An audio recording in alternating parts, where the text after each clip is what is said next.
Hi అందరికీ నమస్కారం అండి. Welcome back to Sharath updates YouTube channel. Telangana రాష్ట్ర ప్రభుత్వం పెన్షన్ల గురించి కీలక అప్డేట్లు అయితే ఇచ్చింది. దీని గురించి పూర్తి వివరాల కోసం మన వీడియోని పూర్తి వరకు చూసే ప్రయత్నం అయితే చేయండి. వీడియోని పూర్తి వరకు చూస్తేనే ఈ వీడియోలో ఉన్న సమాచారం మీకు క్లియర్గా అర్థమవుతుంది. అలాగే వీడియోని ఖచ్చితంగా లైక్ చేయండి. లైక్ చేస్తే ఇలాంటి వీడియోలు మీకు అందించడానికి నాకు మోటివేట్గా ఉంటుంది. దాంతోపాటు ఛానల్ని సబ్స్క్రైబ్ చేయండి. తెలంగాణ రాష్ట్రంలో కాంగ్రెస్ ప్రభుత్వం ఏర్పడినప్పటి నుండి ఎన్నికల హామీల్లో ఇచ్చిన 6 గ్యారంటీలను అమలు చేస్తూ దూసుకెళ్తుంది ప్రభుత్వం. ప్రభుత్వంలోకి రాగానే మహిళలకు ఉచిత బస్సు ప్రయాణం, 200 యూనిట్ల ఉచిత విద్యుత్, 500 రూపాయలకే గ్యాస్ సిలిండర్ పథకంతో పాటు తెల్ల రేషన్ కార్డు కలిగిన ప్రతి కుటుంబానికి సన్నబియ్యం పంపిణీ తదితర అనేక సంక్షేమ పథకాలను ప్రవేశపెట్టింది రేవంత్ రెడ్డి సర్కార్. తెలంగాణ రాష్ట్రంలోని సంక్షేమ పథకాల్లో అతి ముఖ్యమైనది పెన్షన్లు.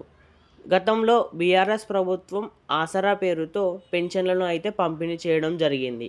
అయితే తెలంగాణ రాష్ట్రంలో కాంగ్రెస్ ప్రభుత్వం అధికారంలోకి వచ్చాక ఈ పథకం పేరు చేయూతగా మారింది.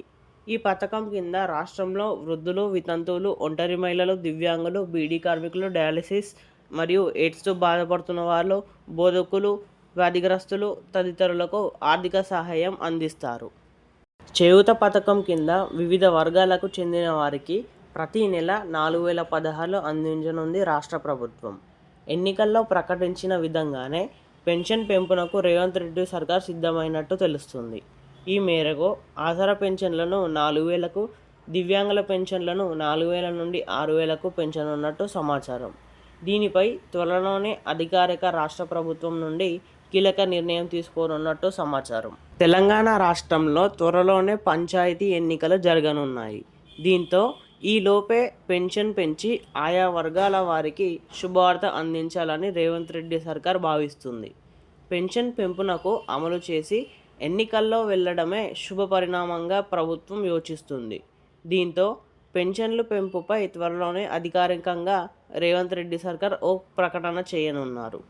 ఇప్పటికే ఎన్నికల సమయంలో ఇచ్చిన పలు హామీలు నిలబెట్టుకుంది కాంగ్రెస్ ప్రభుత్వం. ఉచిత బస్సు దగ్గర నుండి ఇటీవల ప్రవేశపెట్టిన ఇందిరమ్మ ఇల్లు పథకం వరకు రేవంత్ రెడ్డి సర్కార్ వేగవంతంగా నిర్ణయాలు తీసుకుంటుంది. దీంతో పెన్షన్ల పంపిణీకి కూడా వెంటనే చేపట్టాలని, స్థానిక సంస్థల ఎన్నికల ముందే ఈ పెన్షన్ల పెంపు చేపట్టాలని రాష్ట్ర ప్రభుత్వం భావిస్తుంది. ఇక 2024 సామాజిక సర్వే లెక్కల ప్రకారం తెలంగాణ రాష్ట్రంలో మొత్తంగా 42,07,000 మంది పెన్షన్ లబ్ధిదారులు ఉన్నట్టు ప్రభుత్వం గుర్తించింది. ఆసరా పథకం కింద ప్రస్తుతం రాష్ట్రంలోని వృద్ధులు, వితంతువులు, ఒంటరి మహిళలు, దివ్యాంగులు, బీడీ కార్మికులు, డయాలసిస్ మరియు ఎయిడ్స్తో బాధపడుతున్న వారు, బోధకుల, వ్యాధిగ్రస్తులు తదితరులకు ఆర్థిక సహాయం అందిస్తున్నారు.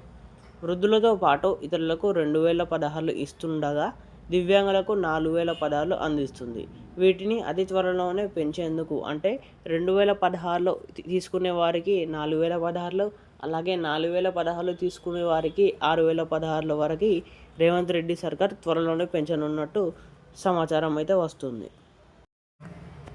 ఈ వీడియోలో పెన్షన్ గురించి కొంచెమైనా ఇన్ఫర్మేషన్ తెలుసుకున్నట్టు అయితే వీడియోని ఖచ్చితంగా లైక్ చేయండి. లైక్ చేస్తే ఇలాంటి వీడియోలు చేయడానికి నాకు మోటివేట్గా ఉంటుంది. అలాగే మీ మిత్రులకు షేర్ చేయండి. దాంతోపాటు ఛానల్ని సబ్స్క్రైబ్ చేయండి. సబ్స్క్రైబ్ చేస్తే నేను పెట్టిన వీడియో ద్వారా మీకు నోటిఫికేషన్ వస్తుంది.